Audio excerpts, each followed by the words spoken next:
Everybody rolling? I know why I'm here, I don't know why you are. Everyone good? My first question, if you could tell our viewers just a little bit about your book, the biggest thing that you want them to get from the book. This book is very accurately written by Leonard David, who's been a space journalist, space.com, for quite a few years, almost about as much I could remember. And he lives close to my son, so the three of us kind of got together and decided what we would write about, the different chapters. And of course, it had to be about my vision for space exploration, which is more formally called Unified Space Vision, instead of President Bush's vision for space exploration, because there's a whole lot more to space than just exploration. So I wanted to unify exploration, science, development, commercial, and security. Those are the elements that come out of space policy, and most of what we do should be integrated and unified all together, so that the first four clearly contribute to national security. That's where most of the money goes, and that's the most important thing we can do for the people of America, is to provide for their security. We don't want to be a warmongering space program, so we've kind of put it last, and we put exploration first because that's the more thrilling thing. And you explore, then you find out what the science is. You'd like to develop what you find and hopefully find some commercial uses for the exploration, science, and development. So those are the necessary items. Book says mission to Mars. When do you think that will become a reality here? That doesn't depend on me. I can point the way, make many suggestions as to how political fortunes can be made by political leaders. I'll explain that. The president who succeeds President Obama and builds upon what he is able to do in the next 3 years will face re-election in 2020. Now, 2020 is kind of in the midst of 2019, the 50th anniversary of the first landing, and 2022, December, the 50th anniversary of the last lunar landing. Okay, now, what opportunity would you like to have better than a 50th anniversary of these landings to make a commitment to our future that will be remembered in history for hundreds of thousands of years? We're talking about human beings who have grown up here and evolved on a planet Earth, and we're going to establish a permanent settlement on another planet in the solar system. I believe that this nation should commit itself before 2 decades are out of America leading permanent presence for international partners on the surface of another planet. The pilgrims who do that are going to be remembered throughout history with modern communications the way they are today, but most important and most essential for it to ever happen is a leader to make the realization that he or she can go down in history. You name the historical characters that will not quite match up to moving human beings from one location in the solar system to another. Who's come close to doing that before? This is a big deal. Why is it important to land, to put people on another planet? Well, I've just told you. So a president can go down in history. That's the first, because that'll help make it happen. And the people who do that will be remembered also.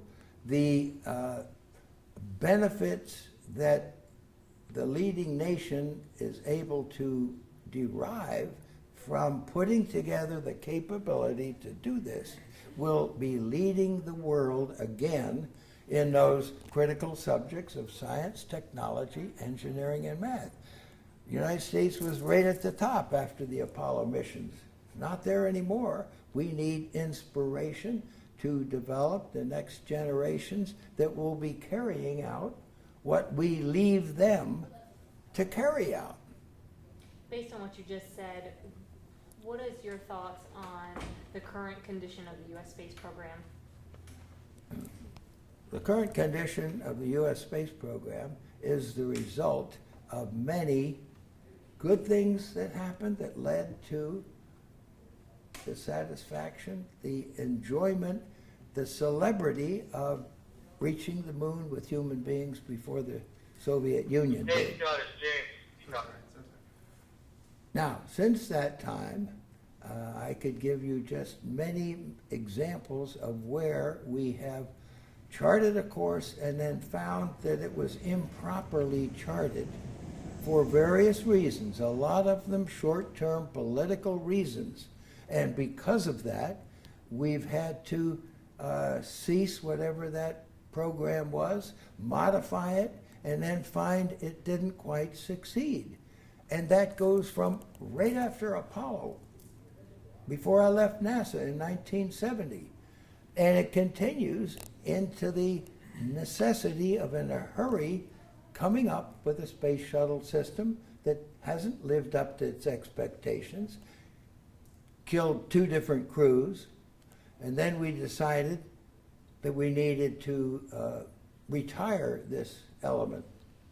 And so we gave it 7 years from early January 2004, when Constellation Program, President Bush's vision for space exploration, was instituted. Was it implemented properly? No, distinctly no. The launch vehicles were inadequate to do the job, even though they were advertised initially as being so reliable because of having flown in the last 100 shuttle missions. But that isn't the ones that finally tried to make Ares 1 work. It was a 5-segment solid, a wholly new one, and that didn't work. So if it didn't work on the crew launch vehicle, and it didn't work on the big launch vehicle, then how could you send a lander to the moon? Turns out that Orion, supposed to be Apollo on steroids. Well, now wait a minute. Orion, as originally configured, couldn't even put itself and a lander into lunar orbit. It didn't have sufficient propulsion. So now we have a multi-purpose crew vehicle because we attached the propulsion system on it to fix its shortcomings. It's over budget, it's over schedule. When is it liable to be available for a crew mission? Which it was supposed to do by 2010. That's when we retired the orbiter. Looks like 2020, 10 years late. Whose fault is that? The contractor who designed it, built it, who supervised it, the NASA center who supervised the launch vehicles that didn't work. Now NASA would like to tie another launch vehicle to a very nice program, Inspiration Mars. They want it to require SLS to work so they can make this mandated to include heritage components. Now, you know what heritage components means? Old stuff, things that people are still working on who don't want to lose their jobs for something more innovative, something more in keeping with a great nation. So we're going to build old stuff for the next 20, 30 years. So a politician can get reelected by keeping people in their jobs? That's the worst example I have ever heard of. Unfortunately, there's an even worse one, and that is a 2-stage, fully reusable launch system proposed in 1970 before I left NASA. Wings and wheels on the booster to fly back and land. Wings and wheels on the orbiter, taking only the crew, not crew and cargo. Sir, what's your reason for writing Wait a this? minute. The problem with that was that a NASA center wanted astronauts in their booster. Why? Well, probably to get more prestige to their particular location. It was not a safe proposition. It was not a safe thing to do. You have a problem during launch, you got to pay attention to the crew that's in the orbiter. So the normal procedure is to destruct the booster, but you can't do that if you got people in it. If a contractor knows what the client wants, the client being the NASA center, and they give that center what he wants because they know they're going to make more money, they're liable to win the contract, aren't they? Of course they are. It's those kind of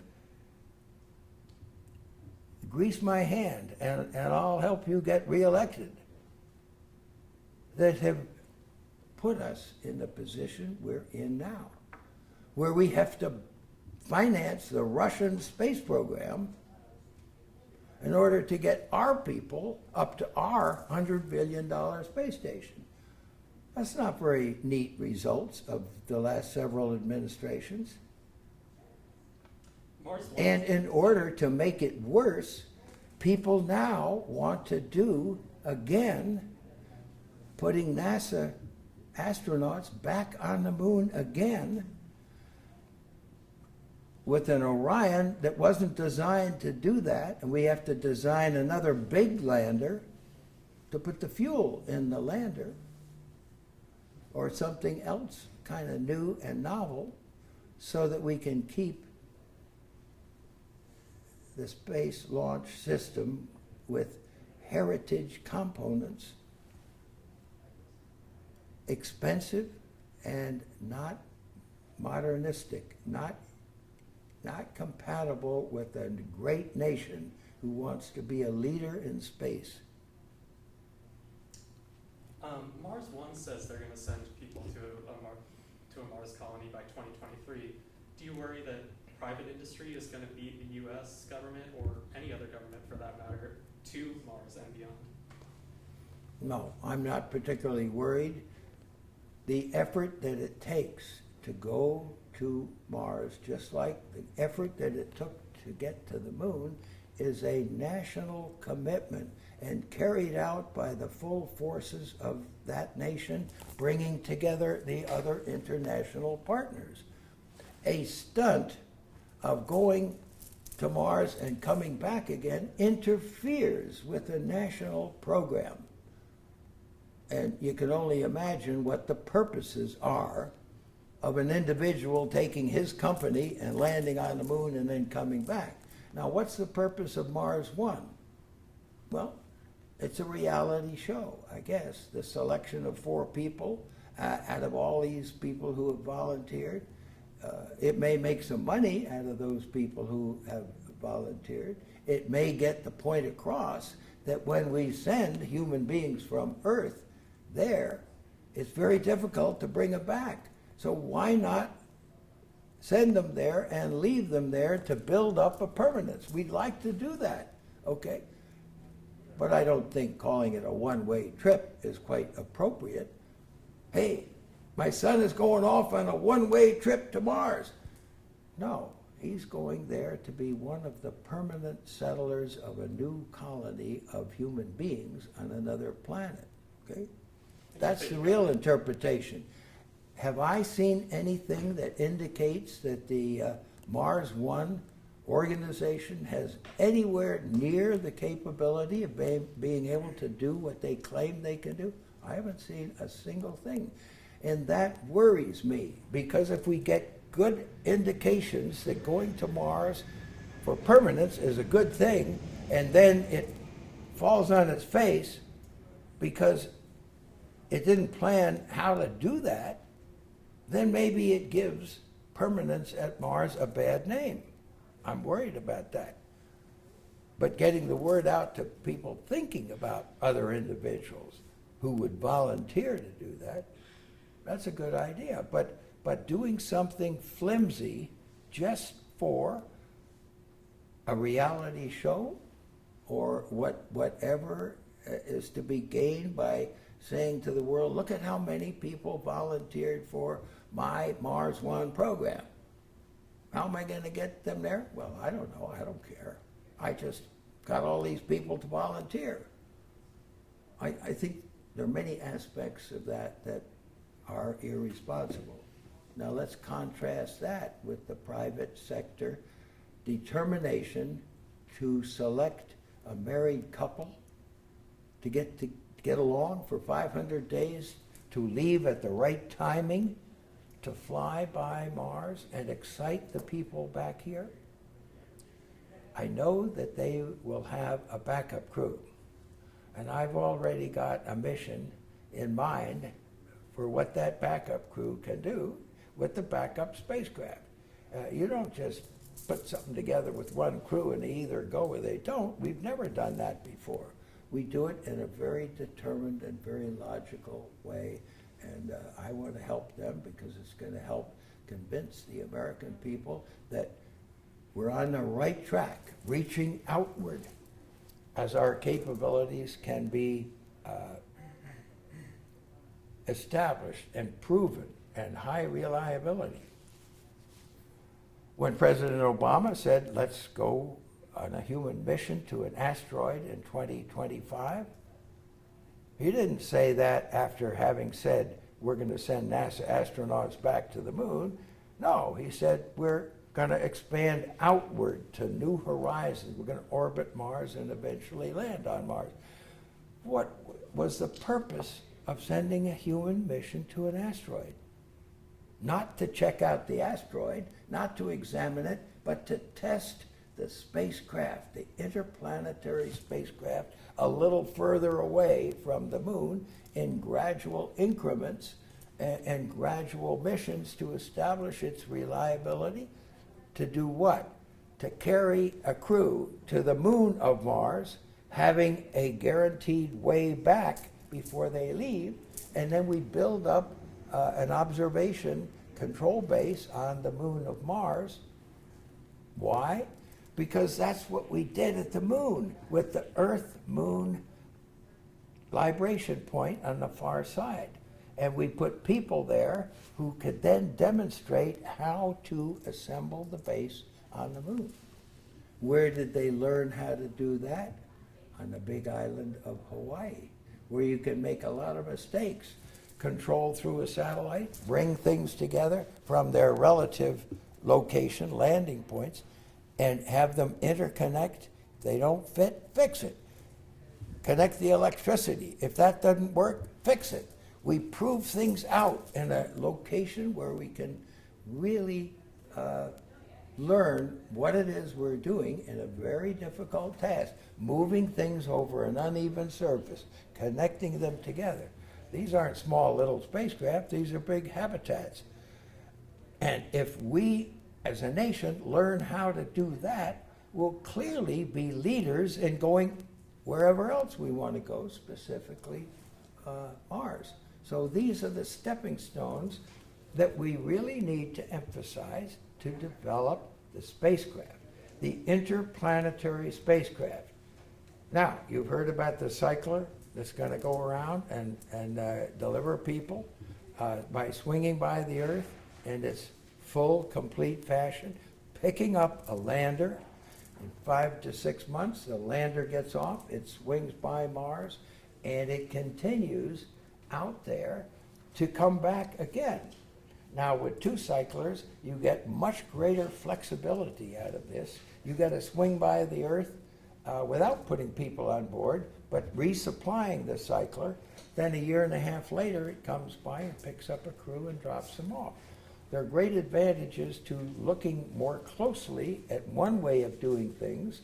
The Aldrin cycler did this in one cycle. To do it in 2 cycles is much better. And I'm happy to participate with Purdue University in defining these transportation elements of the future. Now I ask you, has NASA paid any attention to that since I discovered that and it was put in a great study by Tom Paine, pioneering the space frontier, cycling orbits? NASA hadn't paid any attention to that. They want to send maybe a nuclear rocket. We're not building nuclear rockets to do that today. And we don't have to get there that fast. Let me ask you, if you're going to spend the rest of your life on the surface of Mars, why do you care whether it takes you 5-6 months or whether you get there in three weeks? You don't need to get there inefficiently with fuel in that big a hurry. We have to do things that are within our reach and in common sense. Can I ask you one? Yeah, go ahead. Just looking back real quickly, I think the question that all of our viewers always want to hear from you is what your first thoughts were when you stepped on the moon. What was going through your head? What was going through my head is that we already had succeeded in accomplishing the most difficult part of that mission, which was not going down the ladder, was not bouncing on the surface, putting experiments down there. It was making the landing from orbiting around the moon. We'd done that a couple times, but we never had slowed down in a gradual, determined fashion, feeding in radar data from the surface, dealing with program alarms, then approaching a 500-foot level where the commander would take over manual control, begin flying it to the right place. At 100 feet, we hear a call out of 60 seconds of fuel left. I'm getting a little worried, right? When we got down to 30 seconds, we were still 10 feet above the ground. But I felt we were going to make it, for sure. And then we touched down, and we both looked at each other, congratulating each other.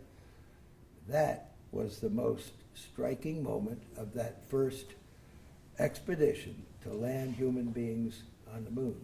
Not going down the ladder and wondering what's going through my mind. Mm-hmm. It's many things that we had to do in a very limited period of time. Thank you. You know space well. Your belief on extraterrestrial life form existing today. You say I do believe I that? said your belief. What is your belief? I believe. If a person has a belief, they need to have evidence to substantiate that belief. Otherwise, it's blind faith. Now, since we don't know anything about what's out there, and it wasn't until around the turn of the century that we even knew there were other planets around stars, now they seem to be quite abundant. Is it an accident that life only originated here when there must be billions of places where also it could have gotten started? I don't know. You ever seen anything? So I can't have a belief. Have you ever seen anything that would make you believe? No. Have I ever seen anything identified? Yes. I saw a light going along with us. There were 4 panels, but I didn't know which of the 4. So that makes it unidentified. What's the chance of it being alien? Maybe about double the size of our debt right now in trillions, 1 in 32 trillion. Get a good shot at that. All right. Because that's who I am, and that's how you get in touch with me. Twitter @TheRealBuzz.